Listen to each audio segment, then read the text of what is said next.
Hello, you wonderful people, and welcome to another episode of Not Too Comic Book. This being a show, we're talking about TV shows that are adaptations of comic books. For today's episode, I'm going to talk about the latest episode of The Gifted. So in this week's episode, a lot of things went down, so let's break everything down. First of all, we learned a little bit more about John's past, in particular, Evangeline being the one who brought him in. We met her last season when we saw a flashback where it's like, oh, she actually met with Lorna.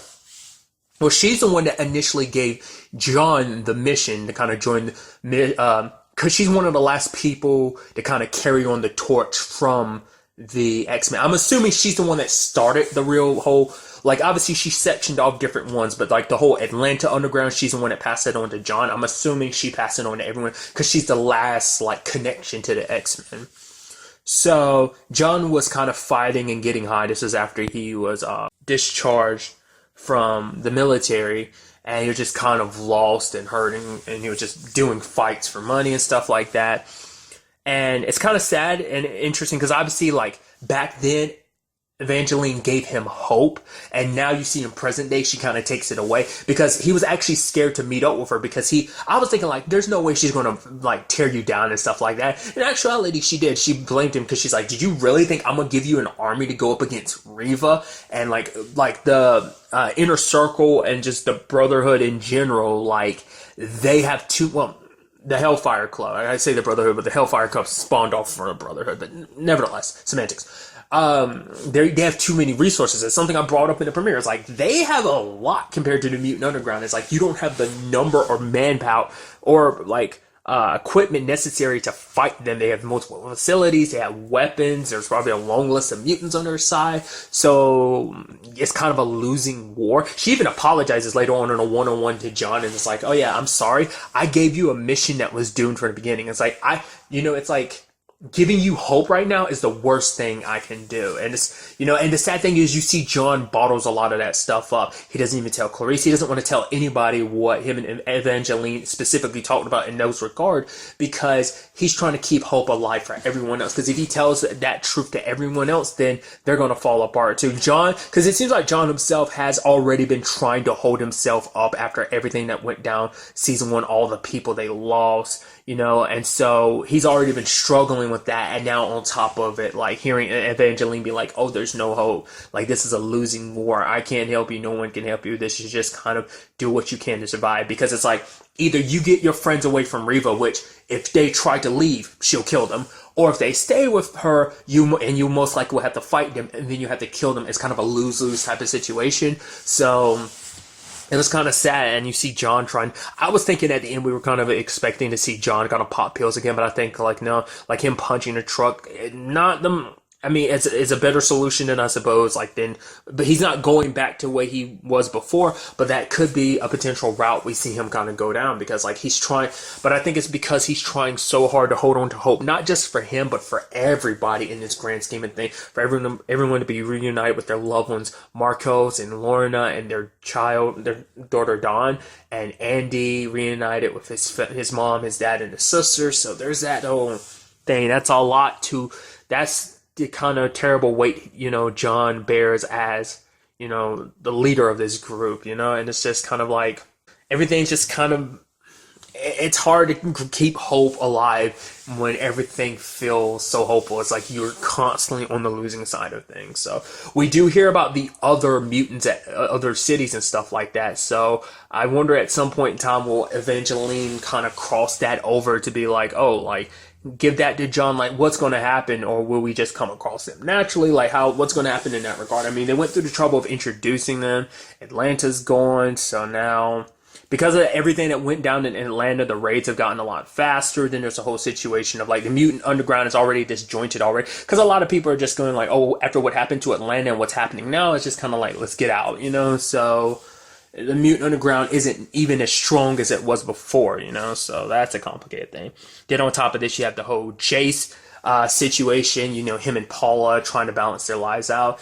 Basically, he kind of obviously left Sentinel Services behind. It seems like in the past 3 months, he's kind of been on a better, like, track, because Paula's like, oh, you've been doing so good. But he looked at the blackout situation, and DC's like, oh, it's got to be mutants. And Paula's telling him, don't go down this route again, because she barely got him back last time, and she doesn't want to lose him again.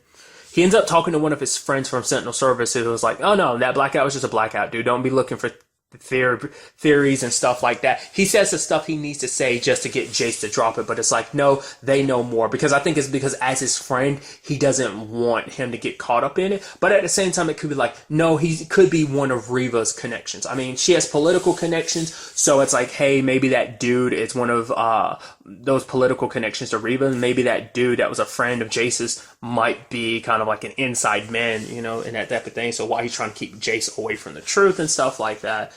Because you can definitely tell, like, just by the look of things, like, you could tell he was lying. Like I said, saying all the stuff that he said, it just seemed more so like, oh, I'm trying to get you off this whole thing. Or maybe legitimately he thinks it's the truth, you know, maybe he's kind of like, you know, one of the worker bees in this situation. So it's kind of like, oh, he doesn't, you know what's really happening at the higher up position, but he's taking everything that he's being told as fact. So it might be something like that. We do see Jace throwing away all his pictures, all the files and stuff, because it's like, hey, it wasn't just our daughter Grace you lost, it was me you lost that day too. So he's trying to, you know, like, put it all behind him. Whether that's true or not, I feel like with Jace and everything, his need for revenge and just seeing that, I don't think he's going to easily let that go. What that means, I don't know. Whether he's secretly going to be doing stuff behind Paula's back, or whether he legitimately is trying to let it go, but then something will come up. I'm assuming it's going to be whatever it is that Reva is up to that's going to draw Jace back in, because we are seeing that he is going into the private security department,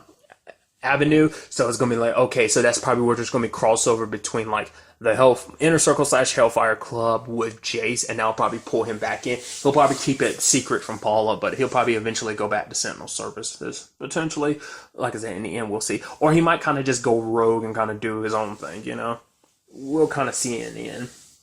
And speaking of the Hellfire Club, we have interesting things. Like, for one, Esme was kind of an interesting aspect to this, because she, amongst her sisters, is the only one who's willing to not be like, no, we don't have to kill anybody, we don't have to tie up any loose ends, because the whole blackout situation with Lorna drawing a lot of attention. Like, obviously Reva is handling that, kind of getting hush-hush, but it's like, we can't take any chances. It's like, no, we made sure the guards don't remember us, and we made sure to pay off that dude, so it's all good. And it's like, nope, can't take any chances. And her sisters kind of mock her a little bit, because they're like, oh, Esme, she's like acting like that because she was with the Mutant Underground and she got a little soft, so there's that. But you can tell, like, it is interesting because she isn't as kind of quick to kill people as everyone else is.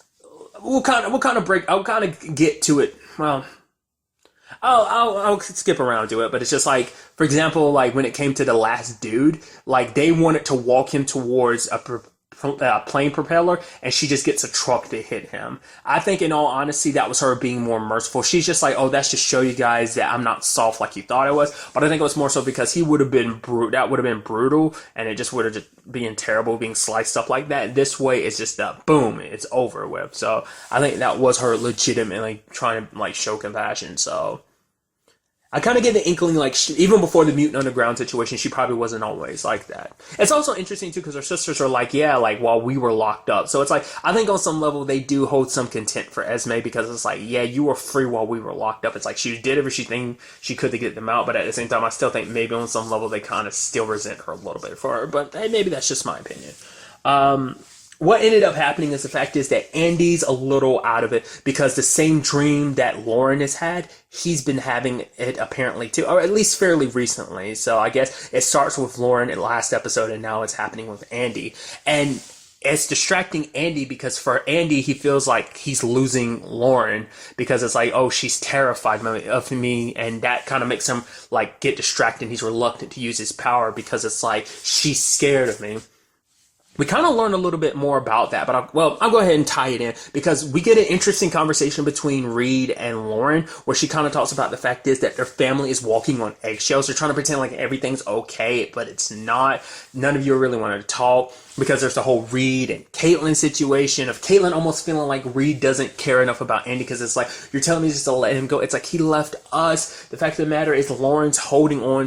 We're so lucky she's so strong to handle things the way she is. The fact of the matter is our family is still here. Stay for us. Don't go on this whole situation looking for Andy. She's like, I'm leaving for our family. She's saying you wouldn't feel the same way if it was Lauren, daddy's little girl, and all that, you know? So, because it almost makes it seem like, oh, like, because she didn't mean it, like, it can be seen as implying like, oh, you don't love Andy as much. It's like, oh, because he's not daddy's little girl, you're not going to protect him as much. But it's like, I love Andy and I care about him because it's just like, he's dealing with his own thing, which I'll get to later, but it's just like everything is just compiling upon each other and he's just trying to do his best to keep his family together, you know? But for her, it's like, for Lauren, it's like, you guys want, you want me to sit here and open up when you guys are just sitting here and not, pretending like everything's okay. It's like, y'all are so concerned about getting Andy back. Not once did you ask me, did I want Andy back? I love him and miss him. But the sad thing is, I kind of don't want to be around him right now because what happened in Atlanta, 15 people died. She looks it up. And the fact of the matter is, it kind of ties into Andy's dream. She's scared of him because of what they can do. That was the first instance of there being casualties for them using their, like, them being Fenrir, that von Strucker ability, that scares her and she's afraid because in her nightmare it's like, oh, Andy's pushing that power on her, and in Andy's nightmare she's pushing him away, pulling away from him because she's scared of him. So she's afraid of the monster that Andy will become, and he's scared of Lauren seeing him as a monster in a sense. So it's just kind of interesting how that balances itself out like that. I mean, that's a concern that their grandfather and their great aunt, like I said, aunt in general, I guess great aunt would be like the appropriate term, maybe. Let's just say their grandfather and his sister, because I made that seem like got into this whole like, how would you describe that situation? Nevertheless, like, I doubt they had that issue because they kind of like severely like leaned into being the whole monsters that they were. Like, they used their power all willy-nilly and loved and killing and hurting people with it. That was kind of their thing, but that's not how Lauren is. And Andy, I don't think is really like that either. It's just the power in itself is very seductive. I don't think that's just on one of them. I think it's just the power in general. It's just how it is. But Andy is distracted from it. He doesn't really have anyone he can really rely on. He tries calling Lauren, but his dad picks up. I wonder, was he pissed more because his dad picked up? Like, I doubt it would have hurt his, like, I think it's just hearing his dad's voice, because it's also because in his mind, it's like, my dad's, my dad is who he is, but he can't understand. Lauren's the only one that can understand my situation because in his mind, it's like, I think he still chalks his dad up as being human, much like his mom. So it's like, they can't understand. I love you guys and I miss you. But for him and Lauren, it's that connection, them being twins, that whole Von Strucker thing. I think even beyond just being twins, the whole Von Strucker, like, bond that they have with their abilities, I think draws them closer to each other, brings them closer to each other, so they miss each other even to an even bigger extent, because them being twins is, like I said, one level of it, but the Fenrir ability, like what they can do, I think that's another layer of it, because it's almost like the power was literally split in two, and they are two sides of the same coin, essentially, or at least half of one. You get what I'm trying to say. So he's kind of distracted. Then Rivas kind of finds out after the Frost sister reads his mind, because they're trying to train him to get through these walls. The stuff I'm talking about with, like, whatever it is they've got, the operation they've got up next, which is kind of like into this, all a means to an end to this perfect world they're trying to create for mutants. And so Andy couldn't get through the final wall because he was so distracted. And Reva had a talk with him, which Esme was like, no, you're not actually going to kill him. It's like, I won't have a choice, will I? And we need to make sure he's on our side, because maybe he could be talking to someone else. He could give them our location and stuff like that. He could be compromised. So the fact of the matter is, you think I want to do this? Because Esme's like, he's 15. It's like, it doesn't matter. Just because, it doesn't mean I want to do it, which you do see it. Like, she does have reluctance to do this. But the question is that really just because he's 15 years old, or is it more so on the front of like, oh no, like, he's a Von Strucker and I need him. He's very important to the plan. So it's kind of hard to say like what side of things she's really looking at this from. So that was just kind of an interesting thought to kind of keep in the back of your mind. What I also thought was kind of interesting is like, because Lorna kind of gave Andy a similar warning. He was like, don't make Reva second guess you, because she knows what Reva's capable of. It's like, if she second guesses you, she doesn't, it's like, they will kill you. So, she's trying to look out for Andy, because I guess she also feels responsible for Andy too, because it's like, he's her friend. They kind of grown attached over all the time. Like, obviously season 1 and now this, but also because it's like, she probably feels responsible too, because she's the one that kind of brought him along. He's one of the mutants she brought along at the end of season 1, obviously. So there's that avenue. And then on the other side of things. Like Reva was going to kill Andy because he wasn't talking, but Andy didn't realize she was about to use her power on him. But he confessed. He finally opened up to her. It's kind of interesting because he brought up something I thought was fascinating. He talks about the fact that my mom knows I play League, so she contacts me, always letting me know their location. Granted, I would assume that's the truth because he wouldn't have any reason to lie, especially because he told everything else. So, has Caitlyn ever told them that? I mean, I guess it's like, because Andy even said it himself, he never responds, so I guess that's why she never felt the need to say anything, because she was messaging him, but she never felt like it was worth really bringing up because he never responded. So I thought that was kind of interesting. I was like, she didn't tell anybody about that? But then it's like, and I was sitting here thinking about it and talking about it. It's like, okay, that kind of makes sense since he never responded. And then he talks about the dream he had about Lauren. And she's like, no, use that as ammunition. Use that to fuel you because we're building a world not just for us, but for her too. And so that ends up motivating him later on. And Reva hugs him. So like I said, it works out in the end. And now Andy's fully motivated again, and now Reva's also gained his trust in this regard too, so he's less likely to turn on them, which kind of screws over the Mutant Underground as well as like Reed, Caitlyn, and Lauren when it comes to that whole aspect. So, like I said, I'm very interested to see what they do because obviously this is, like I said, a big divide between Lauren and Andy's going to be a big focus on this, considering who and what they are in their situation. It's just a very aesthetically nice storyline, or storytelling wise, to do what they're doing for, like, making them kind of like divisive as they are, kind of going about this their own ways. It seems like Andy's kind of getting closer, while just you feel like Lauren's kind of pulling away more. It's interesting to think about. Also in this episode, we see more of Reed's ability. It seems like he isn't telling anybody about it. Still hasn't told Caitlyn. He's hiding it from Lauren. So, because the stuff that Caitlyn was like, oh, you're all silently in pain and stuff like that. I guess it's like he's not saying how he's really dealing with the whole Andy situation. So there's that. But also all this stuff too. He's secretly looking to his dad's research because he's trying to figure out like, okay, what's going on with all that. And it turns out, it seems like his ability is kind of like a melting/breaking ability. Because when he touched the that cabinet or whatever, it seemed like his hand sunk down because it looked like it broke down into pieces. Like, I don't know how to describe. Like, it's kind of a weird. It's in the same vein. You remember how Thanos wasn't it to Drex when he used the reality stone and broke Drex down into like tubes like that? It seems like that's kind of what potentially Reed's ability is. It seems like maybe he heats up and he kind of breaks stuff down. Like I said, it seems like it might be a melting ability, but the way it looked, I don't know, it might, now in retrospect, it's like because of the way it is, but it just looked like it broke into pieces, so it seems like it's a melting/breaking ability, especially the way he touched the wall. It looked like it was kind of scorched, so, which, once again, is kind of interesting, because it seems, not less that's like the beginning stages of his father's ability, because like I said, his father created like fireballs and stuff like that, so once again, it's just kind of interesting. I mean, if his ability was breaking stuff down, like in a different manner, it would kind of fit with like Lauren and Andy's ability, because they kind of have that pushing ability. Like obviously they push in different manner. Andy pushes and rips. Lauren kind of pushes inward and kind of blocks stuff off. She kind of pushes the air together to kind of create like a shield or seal or bubble, so it's just kind of interesting.